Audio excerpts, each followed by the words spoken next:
mo siya nakarinig? ako, pero bingi ako. Saan daw po kayo nagtitinda ng maruya? Doon po sa lugar namin, iniikot ko po. Papagawa namin kayo ng hearing aid, yung pinakamagandang hearing aid. Pagawan daw po kayo ni Idol ng hearing aid, yung pinakamaganda na yun. Ay, salamat po. Tapos gagawin ang assessment ng aming reporter kung ano po yung pwede namin pamaitulong dagdag. Okay, Nay? Opo.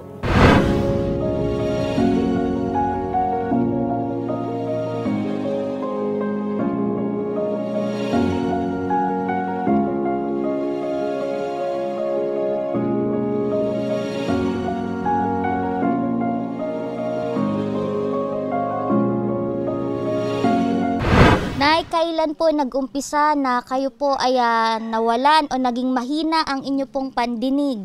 Yung talagang nawala na 2016. Alam niyo po ba ang dahilan kung bakit po kayo nawalan ng pandinig? Nabutas yung eardrum ko.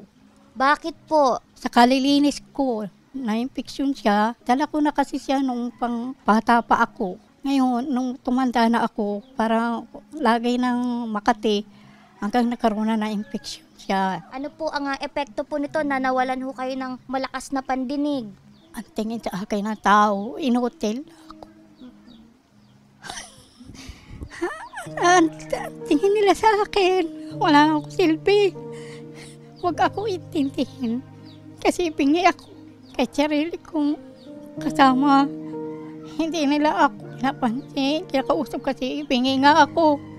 Hindi ko masabi sa kanila kung ano yung gusto kong sabihin. Kasi pag sinabi ko, magalit sila sa akin. Magalit sila sa akin. Ang gusto ko lang naman, kahit wala akong pera, makahingi ako ng pagkain ko para sa potassium ko, yung hypokalemic ko. Gusto ko lang mayroong pampiling gulay, mayroong pampiling saging. Nanay, may pagkakataon ho ba na kung kayo ay nagtitinda, may mga hindi po ba nagbabayad ng tama ho sa inyo? Kaya gusto kong magkaroon ng hearing aid. Dahil nangyari sa akin, nakamali ako magsukli. Opo. Nagsupra ako na sukli. Nagtitinda nga ako dati ng mani. Akala ko yung sinukli ko, tama, pero mali. Kasi nga, hindi ko narinig yung pumipili. Nanay, ngayon po, bakit si Idol Raffy ang nilapitan po ninyo para humingi po kayo ng tulong? Totoo po, masaya ako kasi nakita ko siya sa personal. Masaya ako. Kasi hindi lang po siya itulo bilang sa magaling na senator. Hindi, tagapagtanggol po ng mga mahirap. Nabanggit po ninyo na gusto nyo po rin na punuin ang inyo pong tindahan. Ano po ba ang nangyari nitong pandemya? Nagkalugalig dahil sa mga utang. Pwede po ba natin tignan, ma'am, yung loob po ng inyong tindahan? Opo. Nanay, ang mangyayari po, bibigyan po kayo ni Idol ng hearing aid para po kayo makarinig ng maayos. Opo. Kung sakali po na hindi po pabor sa inyo ang tindahan, ano po ang pangkabuhayan na pwede po namin maibigay sa inyo? Gusto ko talaga maipangon siyang muli. So ngayon po muna, pupunta po muna tayo sa espesyalista para matignan po ang inyong tenga at masukatan po kayo ng inyong hearing aid. Opo. Masaya ho ba kayo, nanay? Oo, masaya ako. Importante talaga sa akin yung hearing aid para hindi na ako tinatawanan ng mga tao. Hindi na ako sinisigawan. Opo. Hindi na ako nilalait na wag yan, pingi yan, abnormal na yan. Kasi pingi na. Ay, huwag nyo lang intindihin yan kasi pingi. Ituring na lang nila ako tao rin ako. Hindi pa naman ako inutil. Kasi nga, pag sinusumpong ako ng hypokalemic, naninigas ako. Kaya ang tingin nila sa akin, abnormal na. Hindi ko maupos maisip na gano'n na yung tingin sa akin na tao. Isa na akong abnormal. Dahil bingi na ako. Pag may nakain akong bawal sa hypokalemic ko, mapuhay pa po ako habang hininga ako. Gagawin ko po yung lahat para matustusan po yung sa sarili ko. Ginay, tara po, tutuparin natin yan ha. Punta na po tayo, nanay. Oh.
248 po, isang kilo.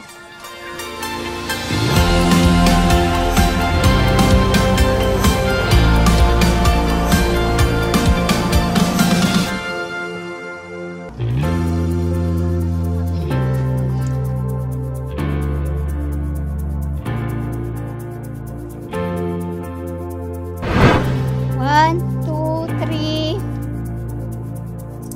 540 po, idol, yung aking benta ngayon.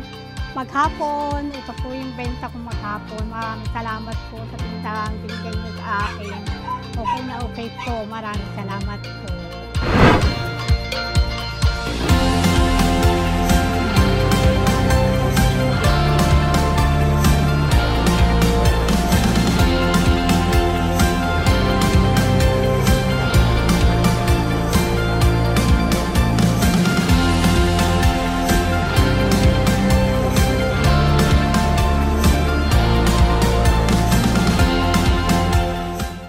Nanay ngayon ay ni-request tayo na mabigyan siya ng hearing aid. Kaya ngayon, bibigyan natin siya ng libreng hearing aid, tulong upang siya ay makarinig.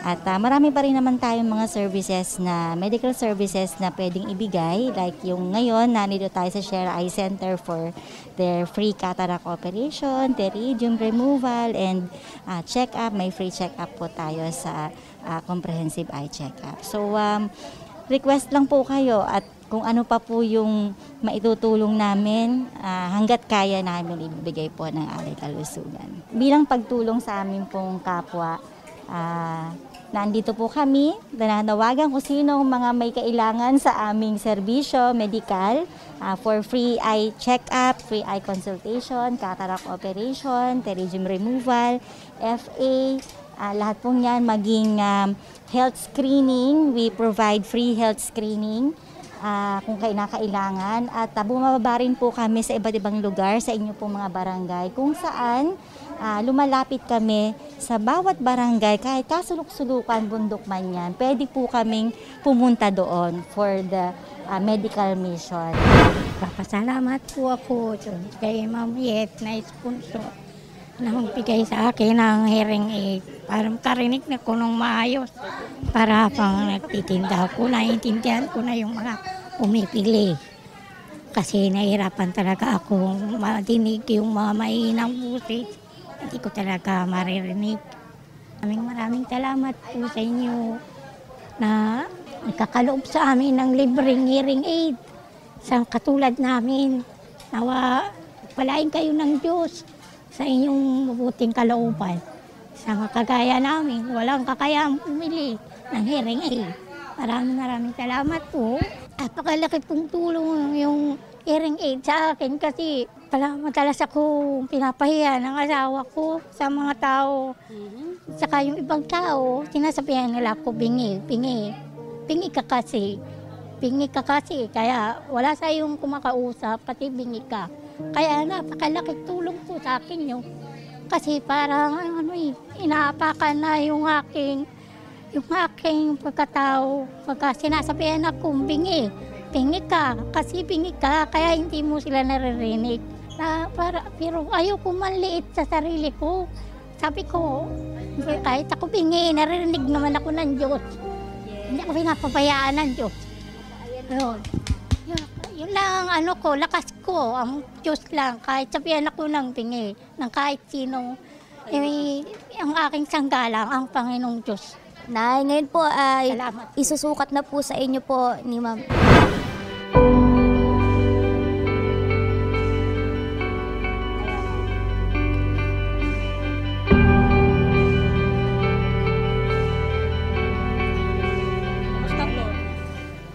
Naririnig niyo po yung ugong? Kausapin po kayo ni Yet dito sa kabila. Ayun! Kamusta? Malakas po ba? At least may pagbabago po. May pagbabago. Medyo naririnig nyo? Narinig ko. May palakpak dito. Rinig. Ayun. Rinig. So, meron po itong battery. Ganito yung itsura pag ilalagay natin. Nandito yung plus sa taas. Yung kung saan may kawit na andun yung ilalim, no? Sasara. Tapos may volume siya, on-off. Ayan, off-on. Yan, na-on natin. Tapos ito yung earpiece, yung panlagay sa tenga, na pwede itong tanggalin para sa gabi ay lilinisin natin. Ano? Tapos pwede natin siyang ibalik. Pag lilinis, ano lang, sabon, yung liquid soap. Yun, ihahawan nyo lang ng tubig, tapos ganyan, para mapahinga siya sa gabi. Tapos ilalagay natin siya sa kanya. May volume yan. Nasa volume number 6 tayo. Yun yung pinakang rinig niya.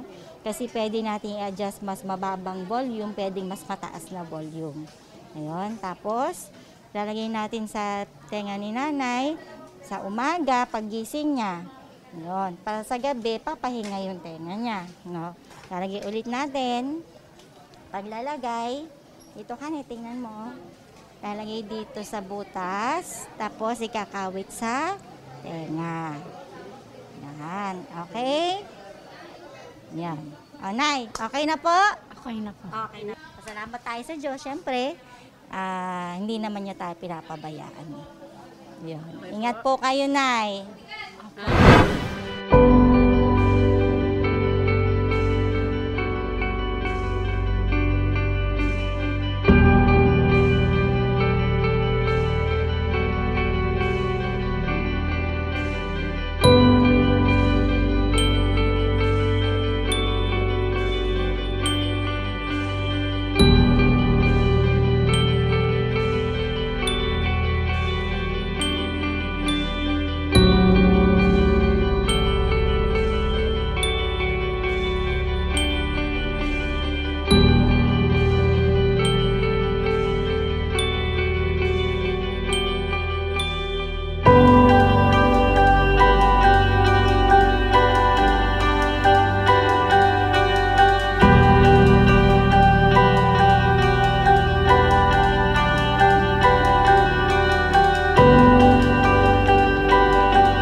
Maraming salamat po sa hearing aid na binigay niyo sa akin at sa pangkabuhayan na binigay niyo sa akin, Senador. Malaking tulong po yun sa amin, sa aking pamilya. Maraming salamat po pati sa salamin na ipagkaloob niyo sa akin.